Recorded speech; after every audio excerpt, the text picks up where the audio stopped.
சொக்கநாதன் பெற்றெடுத்த பிள்ளையாராம்.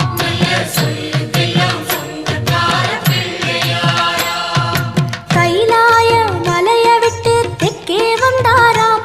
இந்த பிள்ளையாரு பட்டி கண்டு இருந்து விட்டாராம்.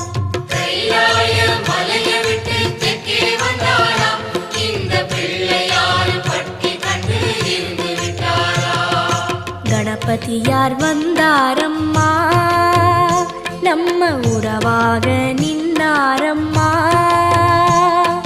கணபதியார் வந்தாரம்மா, நம்ம உறவாக நின்னாரம்மா. சொக்க